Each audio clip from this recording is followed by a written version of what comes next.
Hello, everyone. Can you hear me? Okay. Perfect. Okay, great. Great. Welcome. All right. So a big welcome. I just shared with some of you who came in early that it's been an interesting last hour at my house. Basically, the internet completely dropped. So everyone has scrambled and found new places. So I've got a white wall behind me today. I'm at a virtual office. Um, so welcome back. Hope you had a great weekend. And let me start off by just giving you a sense of where we are in our process. So I'm going to share screen here. And today we're going to talk about teams with a focus on this idea of a growth mindset and psychological safety that I think are such essential concepts in this area of positive leadership. And so in terms of our flow, we are in the final 2 weeks, the final stretch. So this week and this session focusing on psychological safety. And then our next session, we're going to be looking at managing energy, not time, before moving into our last week next week. So that's where we are in the process. And do you remember this from our first week when I talked about the fact that, there's very interesting research, especially when we look at adult learners, as to what sticks with you and what we retain.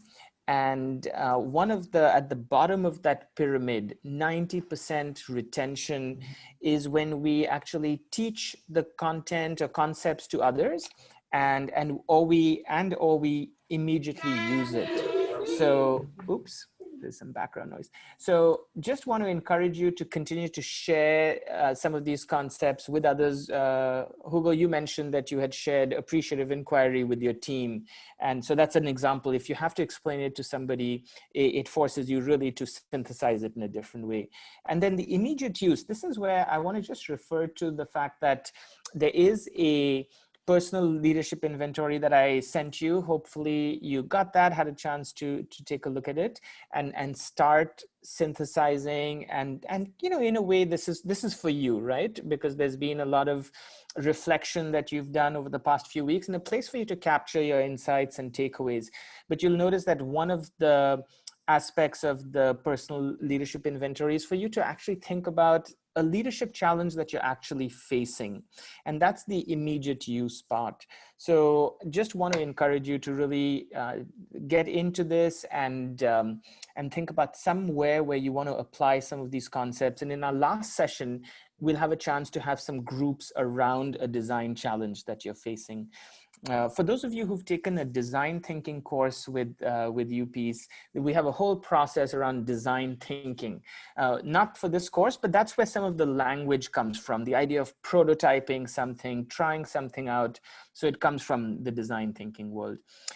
Let me just pause here and see if there are any questions at this point. Victor, you've taken the design thinking course with us, right? Yes, sir. Okay. So the spaghetti challenge. Spaghetti challenge. One of the things we do is we have to build a tower with spaghetti sticks and a marshmallow and minimum other materials. So any questions on the personal leadership inventory, where we are in the process? Okay, good. So I'll let me continue sharing.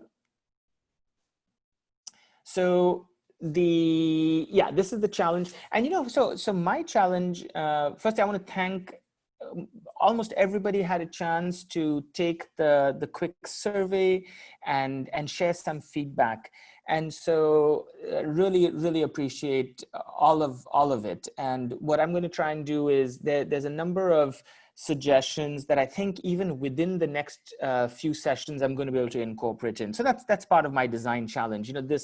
This as I've mentioned, this program has in the past been delivered in a face-to-face setting over 3 days. So doing it virtually, for me, there's always, every session is a bit of a design challenge, and then to take your great feedback and put it in.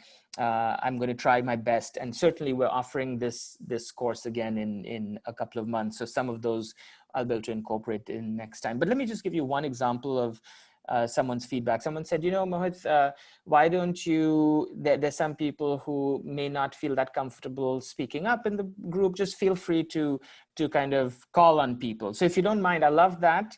When we have discussions and things, sometimes I'll just call on someone, okay? And if you don't have anything to say, you can say, sorry, I'm gonna pass. But so with no pressure, I love that suggestion. I'm gonna start implementing it. So the other thing I mentioned, as we're moving towards the last week, there were a couple of questions about what next, what can we do, how can we build on this experience. So I think in the last slide of that personal leadership inventory, I gave you a little bit about the diploma program. We have a global leadership diploma and we have a social innovation diploma. So what I'll do is I'll just encourage you to send me any questions that you might have. I think I'll revisit this on our last session, but just for you to know that just by virtue of being in this course, you've already been admitted into our diploma programs if you choose to continue to do that, and that this course would count as one of 5 courses of your diploma. So that's basically what I wanted to share with you, that really we hope that many of you will look at other offerings that we have, design thinking being one of them. I think, Victor, you're already, you'll complete the diploma with this course, right? Is that right? Yes, that's correct. This is my last course for the Global Leadership Diploma. So for people like Victor, we might create a super diploma because I already started my Social Innovation Diploma. He already has he's getting a super diploma already. Thank you, Sasha.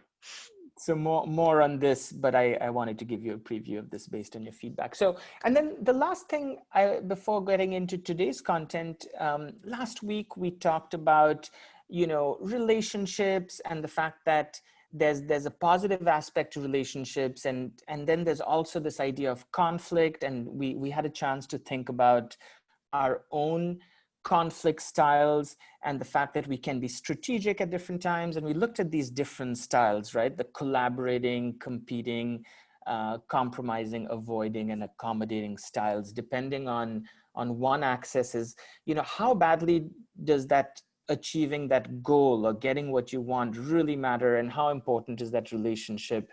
And I would say this idea of positive leaders looking to, is it possible to get a win-win? Is it possible to maintain and deepen the relationship and achieve the goal, right? That is kind of a great place to be. However, there are times where there's some downsides there, and we don't always want to try and go there. So again, I'm going to just stop sharing right now and see if there are any questions or comments before we get into growth mindset. Any reflections, further thoughts about conflict styles after our session? Mohit, I did have one question. Yeah. After watching the videos assigned and reflecting on the readings and on previous readings,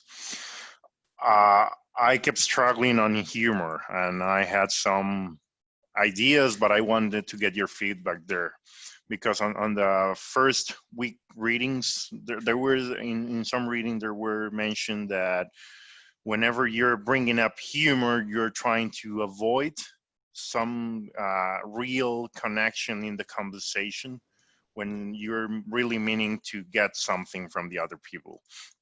And that reading was along the line, someone creating a dynamic in a birthday, something like that. Right.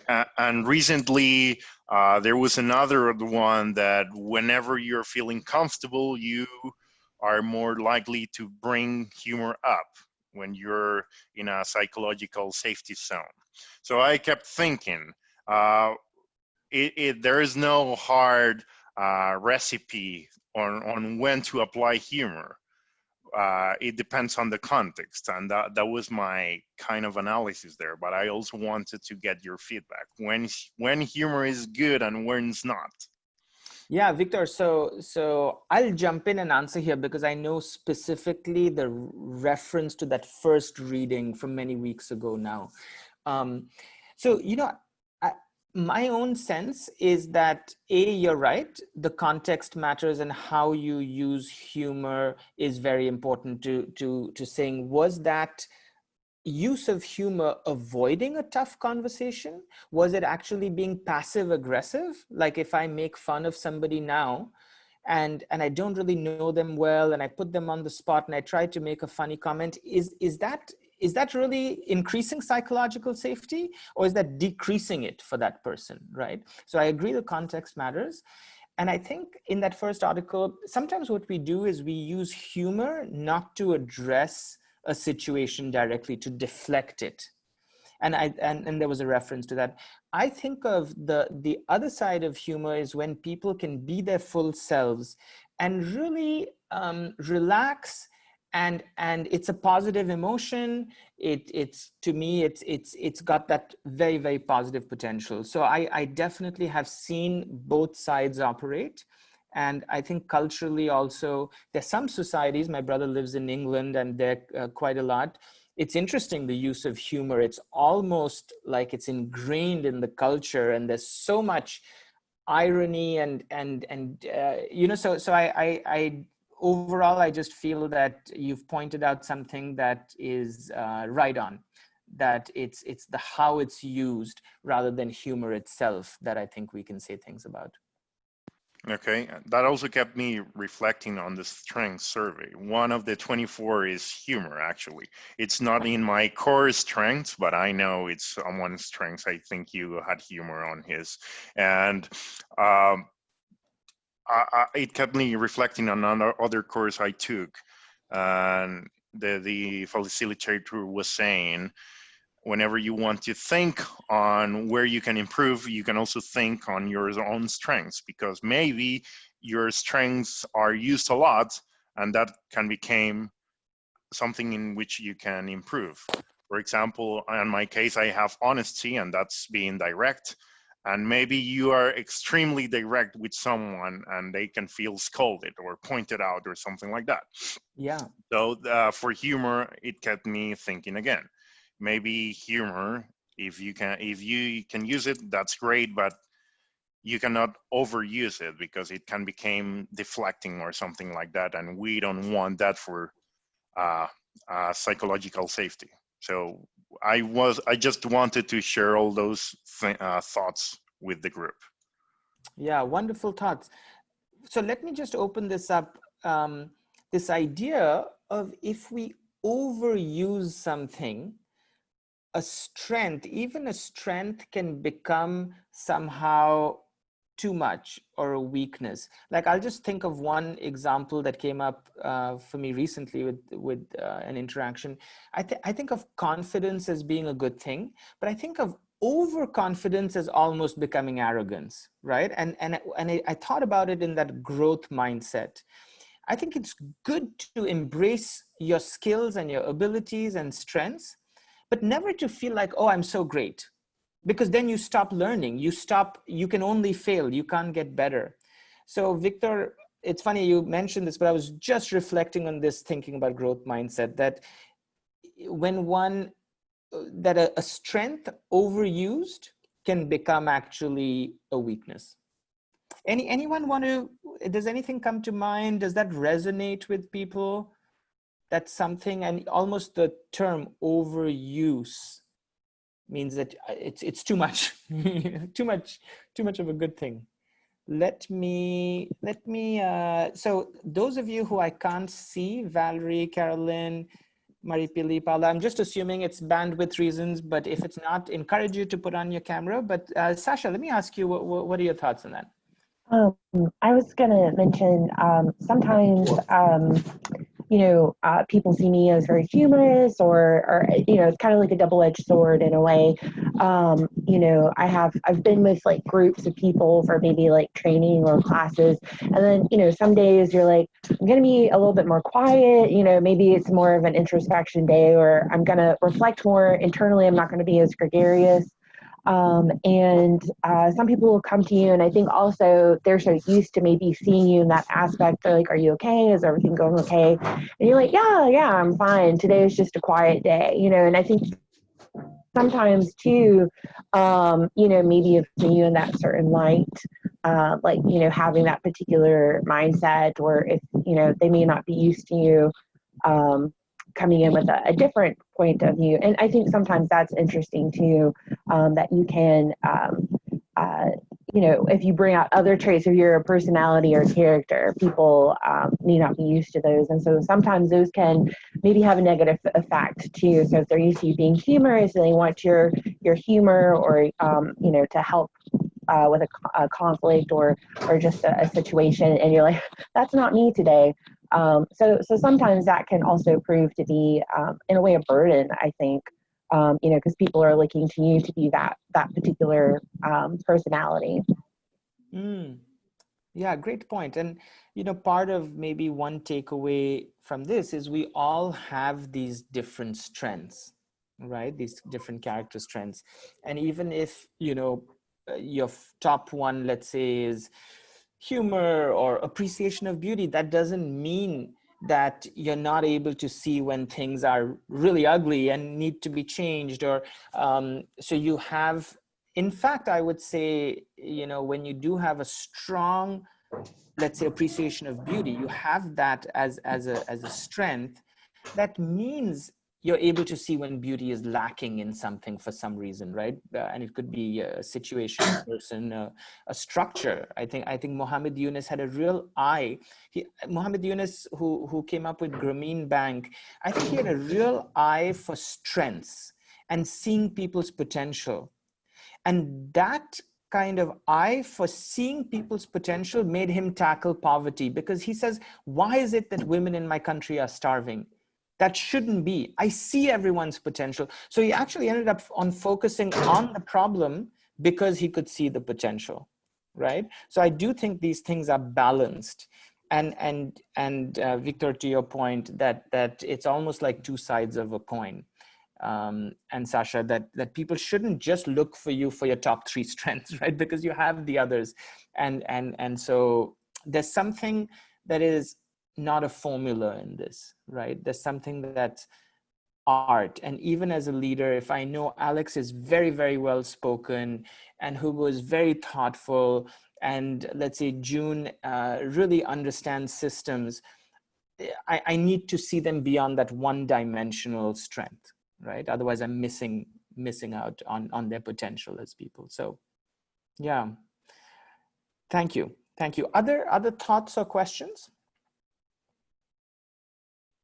So let's do this. Let's get into this. Let me just have a quick show of hands. How many of you had heard of this growth mindset concept before? Okay, so a few of you, and I'll tell you why I put this in. I do think that this concept of psychological safety, when we talk about psychological safety in teams, the growth mindset is very much that at kind of at an individual level. So it's almost like, it's two different psychologists who published, I would say, seminal work on psychological safety. That was Dr. Amy Edmondson. You had a reading from her and a video from her. And then you had the growth mindset. I've not often seen those two connected. I came across the growth mindset in my work in education, and I came across psychological safety in my work in organizations. And really what I see is that the growth mindset is working at an individual level on that kind of mindset. When you extend it to teams, someone else would call it psychological safety. So that's really why I wanted to kind of have you think a little bit, reflect a little bit about that growth mindset before we get into psychological safety. So let me just share screen here. And, it's often contrasted with the fixed mindset. So in the fixed mindset on the left, it is my left, intelligence, talent is a fixed trait. Yeah. And then the paradigm for the growth mindset is intelligence and talent is a potential that can be developed. So that's quite a contrast there. Let's look at some other dimensions on differences. So when we think about, what about challenges? So in a fixed mindset, it's something you avoid. if you're taking on a challenge, it could reveal that you're not actually that good at something. You might be able to, so you tend to kind of avoid things that are challenges. While in a growth mindset, you embrace it. It's an opportunity for growth, and therefore, when you're finding something difficult, you persist because you feel that this is an opportunity to actually expand and be challenged. When we think about the notion of effort or hard work, right? In the fixed mindset, it's why should you have to work hard? If you're really that good, then it should be easy. And it's seen as something that you have to do if you're not good enough, right? And the growth mindset feels like, no, this is effort is essential to mastery. And it's that idea of, you're never great. You could be very good, but as soon as you start saying, oh, I'm great, then you stop learning and growing. So it's a different approach. I play tennis, and it was interesting that for those of you who follow tennis, you know, or any I think top sport, people who are number one, like I do like Roger Federer from Switzerland. He's got an ease with which he plays the sport. He's a master at it, and he's always working very hard, right? He does not ever enter a tournament thinking. He's so humble, you can tell in his speeches. So yes, he has that flow. When he plays tennis, he's in flow. He's using his skills. He's unself-conscious. He can play a match that goes hours and hours, and he's older than 35. And he sees that key to his success is always trying and working hard at it, right? So I think it's one example of that illustration. What about feedback? Again, it's interesting. All athletes have coaches, right? You don't become a top athlete. How many professionals have coaches? Now it's becoming more of a thing where CEOs have coaches and things, but I think everyone needs a coach. So feedback, if you're in the fixed mindset, you take it, you get defensive, take it personally, versus in the growth mindset, you see it as a gift, right? Feedback allows you to improve, and it's valuable. And by the way, by definition, we all have our blind spots, right? Somebody was referring to that kind of Johari grid, where there are things we don't know that we don't know. So it's always very valuable to get feedback if you have the growth mindset. And then the last one, sorry, my poor attempt, Victor, at a joke here. What about the F word? What about the F word? And what is the F word? The F word here is failure, right? So in the fixed mindset, failure is discouraged. Well, people get discouraged when they fail, and then they try to find blame because if you're really that good, why did you fail? Something else was the problem. It's not about me.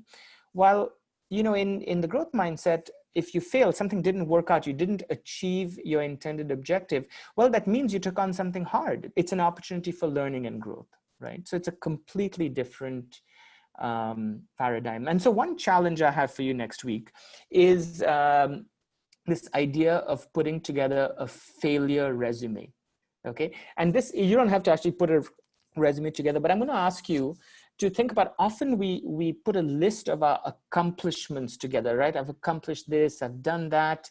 But what about if you started listing things that you tried and it didn't work out, or you failed, you didn't get into this program, you didn't get into that scholarship, you know why?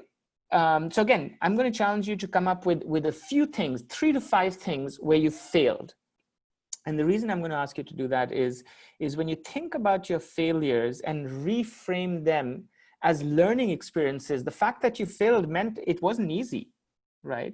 That's a whole different way of thinking about failure. And I'm putting failure in quotes because really in this growth mindset, failure is an opportunity to learn, grow in a way that if you had the fixed mindset, then you avoid failure. So I'll come back to this and we'll put it in writing, and I'll share an example, and not my idea. There's a whole kind of New York Times article about this, and then people started developing their failure resumes. So I love that concept of, it shows that you're trying things that are hard when you fail. So let me pause here and just see if there are any comments or questions, and then we'll go into a discussion, a breakout room.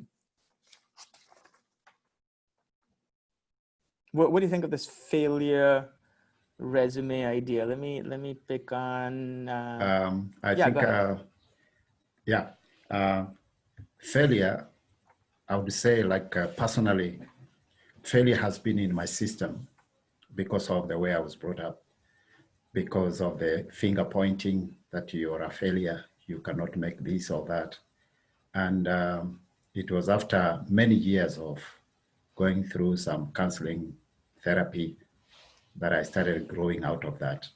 So I still see it in many, many people as I go about doing my business.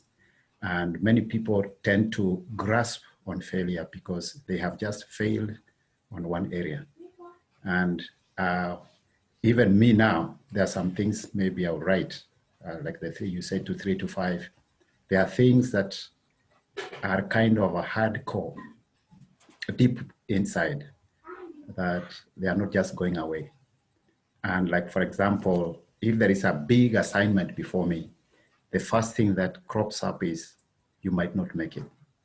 But then I encourage myself. I say, no, I'm going to make it. And you see, like what we are learning now is really a big boost, knowing that that is now an opportunity. So I'm just turning tables around and saying that's an opportunity for me to excel.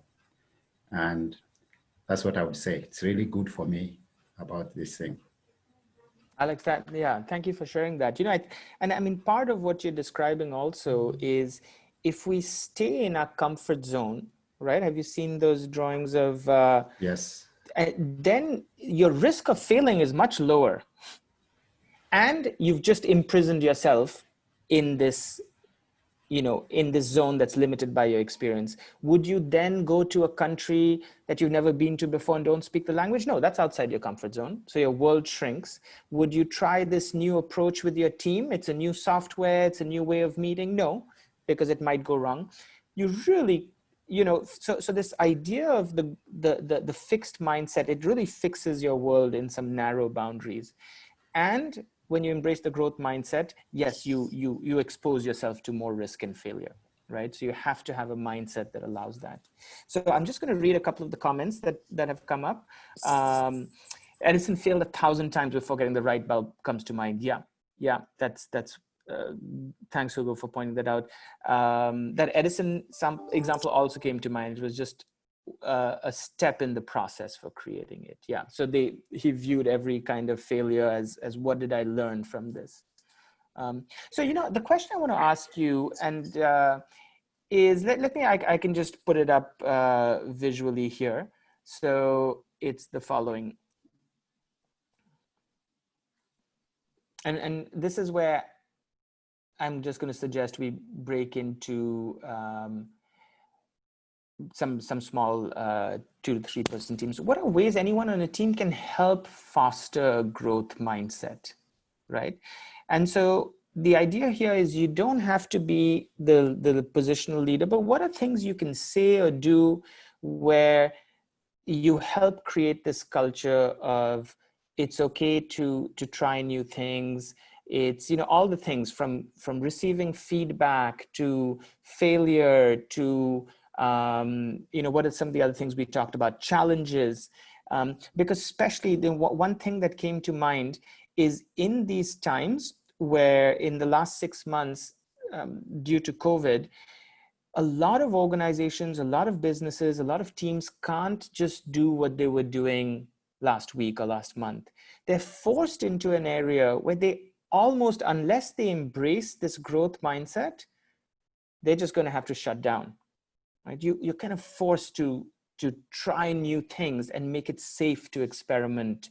And so I'll give you I'll give you 5 minutes in small groups just to talk about these concepts, this concept of a growth mindset, and what can you do to encourage that on any sphere where you have influence. Is the question clear?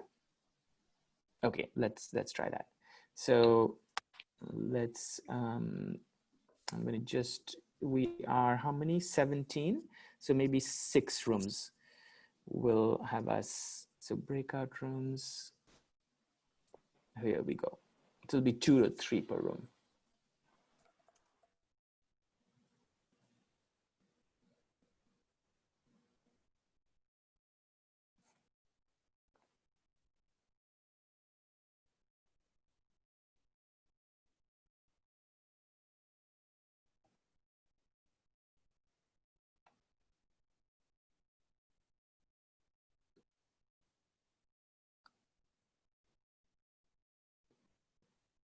Victor, welcome back. Gracias, Mohit. So there were, oh, one second, is everyone coming back? There were a couple of people who were, for some reason, bounced in and out of rooms because of some internet issues. Hopefully, did everyone get a chance eventually to be in a room and have a discussion on this? Okay, okay, excellent. So John got into our group, but too late, and he didn't have time to interact. Sorry, the internet is not so good here today. Yeah. Sorry, June. I saw that had happened to you, so I tried to put you back in a room, but it was a little late. Thank you. All right. So as you've come back now, let me ask Maud, is it okay if I ask you just in short to tell me a little bit about the discussion in your room? What stood out for you? Maud, can you hear me? Okay, maybe not. So let me just open this up. Anyone want to take the mic or in the comment and just share something that stood out for you in your discussion group? Yes, Carolyn. Yeah, I can. But basically, we're talking about, you know, at the end of the day, most quote failures. I mean, at the end of the day, you just usually end up at your status quo before. So I kind of have the view of like, just give something a go, because what's the worst that can happen?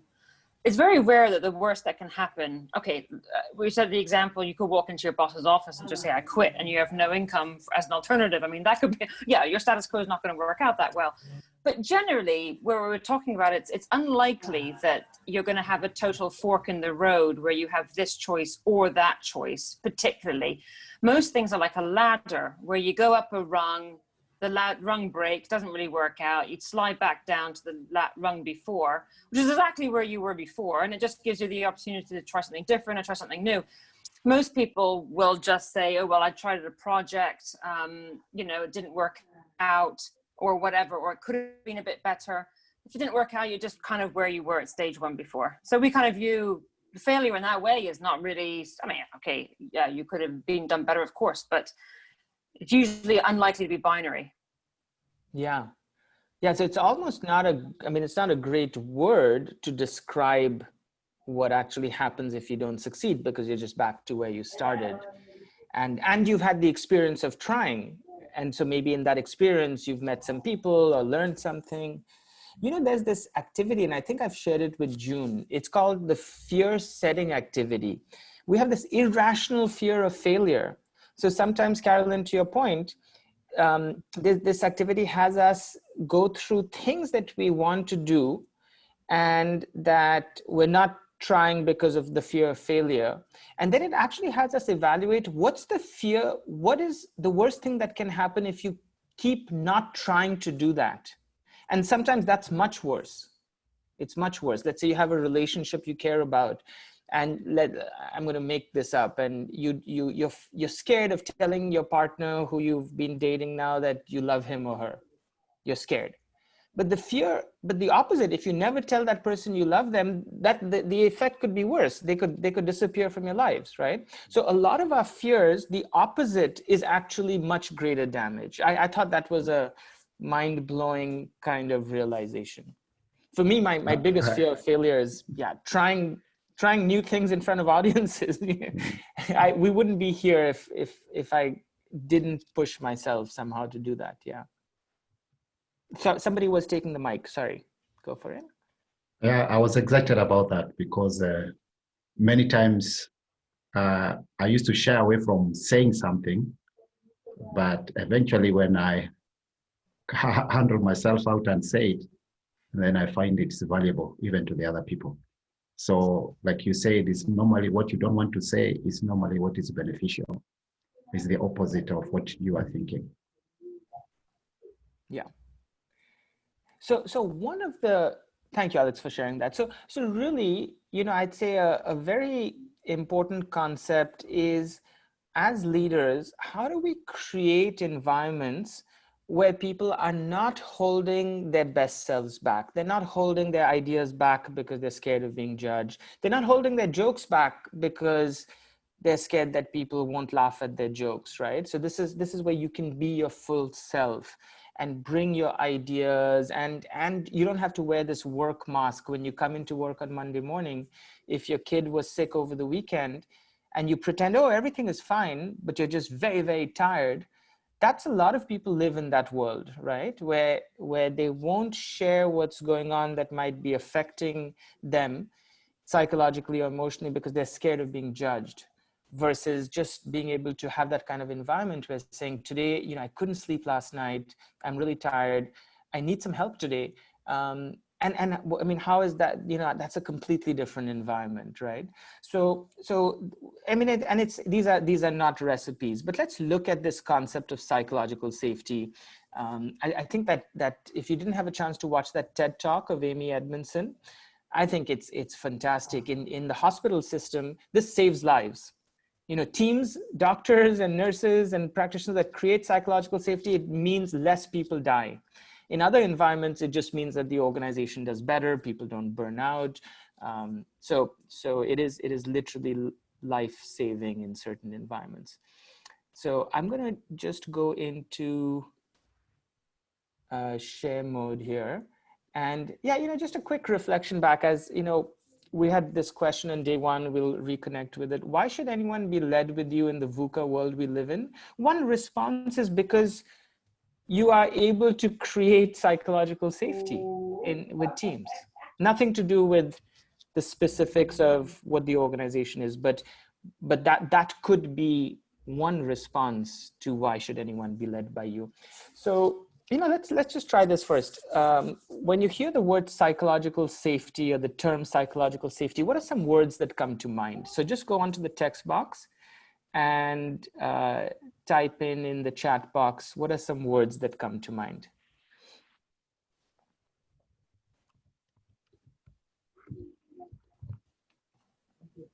Compassion, a couch, comfort, peace, vulnerable, judgment-free, enjoy,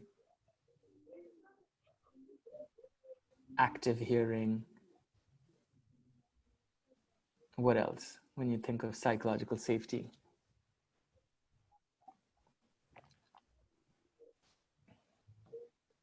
Inclusivity, trust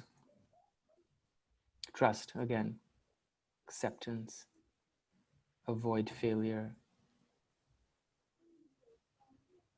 Okay, so interesting, right? These are some things. I mean, the words speak for themselves. Unity. No one said great results. No one said great results. And that's partly why some leaders just think of it as, oh, it's going to be, people are just going to sit back on the couch and take an afternoon siesta because they're tired, right? I'm not going to create too much psychological safety. I'm going to create a little bit of stress for my team so that they're working extra hard. So that's where I think the other dimension of psychological safety, and I think the best person to talk through this, there's a 3-minute clip of Amy Edmondson talking about it. So again, fingers crossed that the sound won't be distorted. I'm going to share screen and just put on the short video. Let me know if you hear it fine, where she really talks about the 2 dimensions of psychological safety.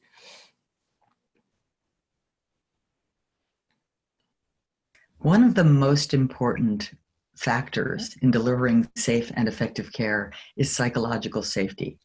Allow me to define that as a belief that the workplace is safe for speaking up with ideas, questions, concerns, and even mistakes.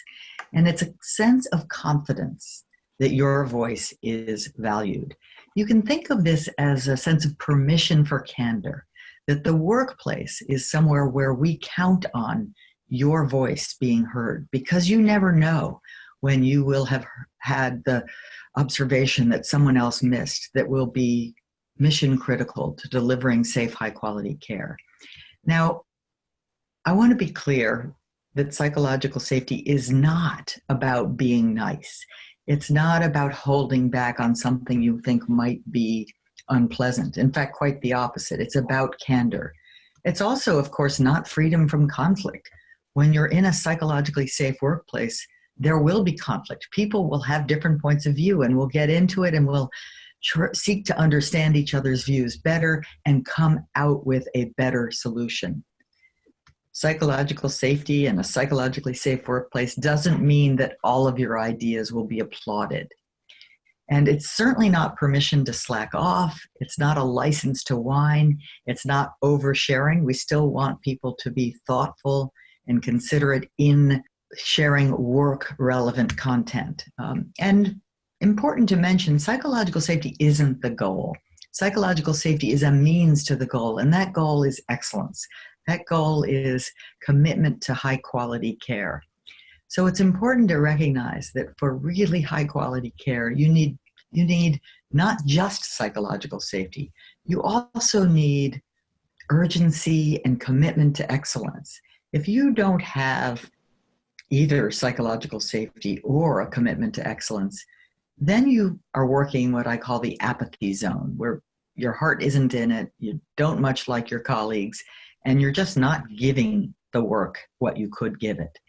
And certainly if all you had was psychological safety and no commitment to excellence, then you'd be in what we call the comfort zone, where it's quite a relaxed state of affairs. I know that that's not characterizing care delivery today.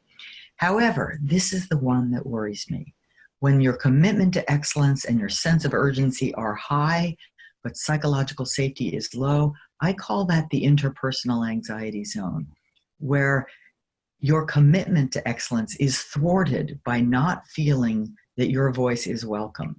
So finally, if you have both psychological safety and a commitment to excellence, that's the learning zone, that's the high performance zone. That's where problems get solved day in and day out, especially in healthcare delivery. Okay, so like I said, some of her research took place in hospitals, but her framework of psychological safety has been applied across organizations. And you said, and I think what stood out here is just this idea of excellence, right? That's excellent work, excellent results. That's what psychological safety really yields. So what I want to do is maybe before I give us another chance to really think about this concept and what can leaders do to build psychological safety, she started talking about these different zones, and I think a visual there would help. So let me just get there. So I'm going to just share screen here. And so, okay, by the way, the Google study, Project Aristotle, I hope you had a chance to read it. Yeah, so like I said, her research was initially in certain environments in hospitals, but it's been found to apply across sectors. In psychologically safe teams, team members feel accepted and respected. And so just before getting into that visual, the idea of if you don't create psychological safety, then nobody wants to look ignorant, so people don't ask questions. Nobody wants to look incompetent, so people don't admit mistakes. Nobody wants to seem intrusive, so they don't offer ideas. And nobody wants to, appear negative, so people don't ask questions and basically question the status quo. So it really shuts down people when you have that environment where people don't feel psychologically safe. So these are the 4 zones that she described. When you have high psychological safety, but low accountability, then you're kind of in this apathy zone. Nobody really cares. Nobody's giving you feedback. It's like your work doesn't matter. But if you're in high psychological safety and no accountability, very little accountability, then you feel good about that's the kind of taking the nap on the couch without the accountability piece. But what the research has found is on these teams where you have high psychological safety, like she said, it's much easier for me to say, Vignesh, you said you'd deliver that. What happened? Because I trust you. I know I care about you. And so I'm able to ask you what happened. And so people hold each other to much higher accountability standards. And that's what she calls the learning zone. So just important to note, as in this leadership workshop, that it's not about creating just psychological safety without that accountability piece, because then you get into that comfort zone where people are not. And in PERMA, remember the A of PERMA, achievement. People want to feel that they're growing and learning. So you want to be in this learning zone and try to move your team into that learning zone. By the way, a lot of corporate find themselves, I found this across cultures actually, in India and Costa Rica and in the US. Unfortunately, leadership often puts people in the anxiety zone where there's a lot of accountability for results and not much support and psychological safety. And that leads to burnout. That leads to people quitting jobs because they got 10% more somewhere else. Or, you don't leave a job, you leave a boss because it wasn't, you couldn't be your full self coming to work. So this is where I want to ask you, and I'm going to give you again, maybe 5 minutes to discuss this. What strategies have been most helpful in building psychological safety for teams that you've been part of? So what have you seen other leaders do, or what have you done yourself that help create some of these conditions of high trust and high accountability that Amy Edmondson described? So this is a little bit of a peer-to-peer kind of learning, sharing, coaching session. Any questions before we divide up? Things that you feel, and by the way, we have different contexts here, which makes it very interesting. This looks different in Kenya than India than the US, perhaps. Dr. Moffitt, I feel that you need to explain a little bit more about accountability, a little bit more on accountability. Yes. Thank you, Daniel. Accountability, in short, means actually getting the results. So in the context of, let's say, sometimes the results are sales numbers. In the healthcare industry, it's patient recovery rates. In an executive ed program, our goal was to have 18 people in the course and then to have high participant feedback. Those are the results. That's the accountability that I'm held to. And then it's relationship with psychological safety so that it can bring about high output. That's right. So this framework suggests that the way to bring about high results, high output, is actually to create an environment where people do feel this level of safety. They can be themselves, they can ask questions, they're not scared of trying things, where failure isn't looked upon as something bad. So it's leadership that creates that environment while not saying, Daniel, you said you'd do this and you didn't do it. That's okay. That's okay. Don't worry. Your mother was sick over the weekend. You were looking after her. No, it's okay. No, if your mother was sick, call somebody and get some help, or figure it out, or let the team know I need 24 hours. But if you don't communicate and show up and you didn't get the results, that leadership, that leader would have established that kind of close trust and connection where they would hold you accountable. And you know that. So that's the characteristic of a team where there's high psychological safety. There is high accountability to results. Did that help, Daniel? Fine, yes. Thanks for the question. I think that wasn't that clear. So let's do this. I'm going to just put you in I think I'll do groups of 2 or 3 so that we can just talk about this concept for a few minutes. So how about this? I'm going to recreate a group 6. Okay.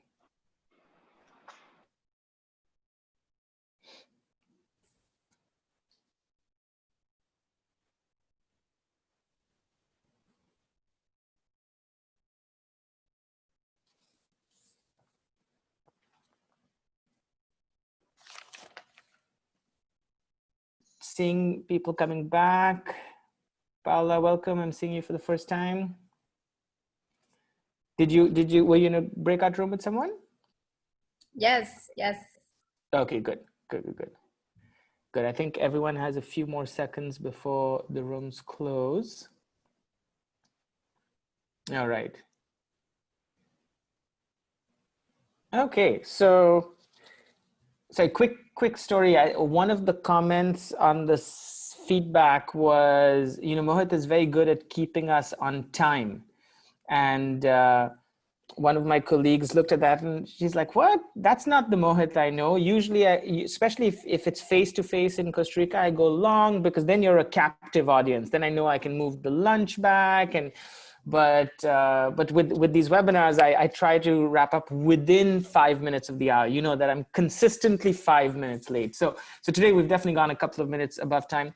But I had the pleasure of also having a one-on-one chat. So rather than take a lot of time to debrief on this, the whole idea was that in groups you have a chance to talk about this concept and how it can be implemented. I want to share 3 things that Amy Edmondson recommends that leadership do in order to build psychological safety. And then I want to tell you where we're going with this next time. So let me just make it, before I make it, I just want to make it full screen so you can see this better. Okay, share screen.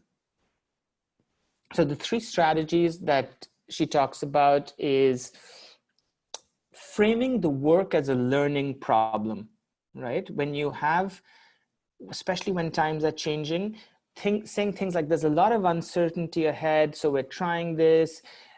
If you frame the work as a learning problem rather than an execution problem, it gives that room for that growth mindset, for that experimentation. Second, acknowledge your vulnerability.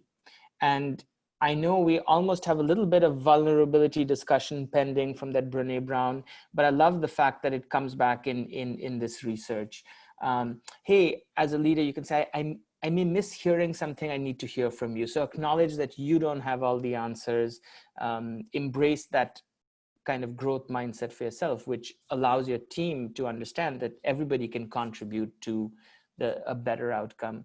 And then modeling curiosity by asking a lot of questions. So curiosity being at the heart of this kind of growth mindset, and a lot questions. Just when you enter an environment where there are lots of questions being asked, that's a good indicator that there's a lot of psychological safety, right? People are feeling comfortable asking, questioning. So how do you do that? You model that behavior by asking questions yourself. Of course, there's more to it than this. Couple more that stand out to me when they observed in those Google teams that did really well and teams that had high psychological safety. Distributed conversation. Everyone on the team speaks up, right? So how as a leader can you create those spaces? And then another thing that stood out for me is this idea of when people are speaking, there's a culture of really listening, of really being present, that people feel heard, they feel respected. So these are simple things, right? And so I encourage you to, if you didn't get a chance to read that, there were a couple of comments. Love the reading about the Aristotle study, Valerie. Thanks for sharing that. I encourage you to definitely take a look at that and read it maybe a second time. But this is as much time as I wanted to take of yours today to talk about these concepts of growth mindset and psychological safety. And then next time we'll start with a review of this, if you have any more thoughts or questions, and then we'll go into this idea of managing energy. So 2 things for next time. I'll send you an energy audit, a short questionnaire that will have you think about how you're managing your own energy, because we're going to talk about that. And then the second thing is, if the challenge is to come up with as many failures as you can think of, and start, if you want, creating your failure resume. You could literally do that. What's a college you applied to, you didn't get in? What's a job you applied to, you didn't get in? You could create a failure resume. So I'll send you a sample failure resume. But the idea of embracing that mindset of trying things that you fail at rather than seeing them as a negative. So that's all for today. Thank you again for your presence, for your questions, for joining. And then I'll stay on if there are any more questions or comments, but officially, I just want to make sure that you can go on to your next thing. So thank you. Thank you. Bye. Thank you, Valerie. Thanks, Ugo. Bye. Bye, Sasha. Thank you. Bye-bye. Bye, Cornelia. Bye. Bye. Bye.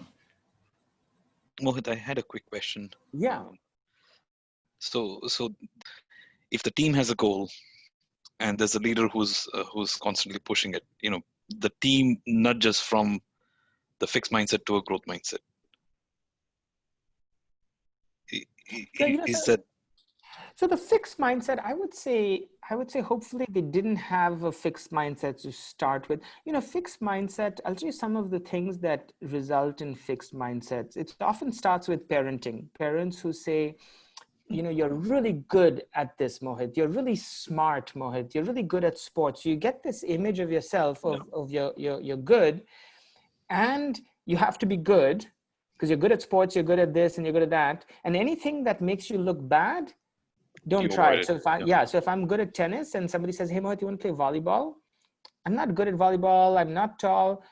And you're like, yeah, let me try it. You know, I teach me versus no, I'm very good at what I do. And so hopefully in that team already, you have people with this kind of growth mindset. But I think unfortunately the shift is not super easy. So I can imagine that it's a bit of a culture thing. So if you've helped create a culture where at least at work people can see that they have that healthy amount of possibility for failure, that it's a learning environment. Because for example, at work especially, if you have a team with a fixed mindset and you want to try a new software or anything new, then people are wanting to push back on Right. because it might make them look bad. Yeah. So the example that I have was from the nonprofit school that I'm supporting. When Yeah. COVID hit, people were not willing. The idea was, you know, we used to have face-to-face classes, and now we're going to be shutting down because there's no other way to do it. And I had to step in and say, you know, there are technologies available, and we can help you out. And this focus has to switch from, hey, what is our organization goal? What are we trying to achieve? And once a switch happened to that, and we were willing to provide the support from the back, saying, you know what, we'll be there for you every step of the way. We'll be in your online classrooms to help you. Then they started opening up and saying, okay, we'll do that. Fantastic.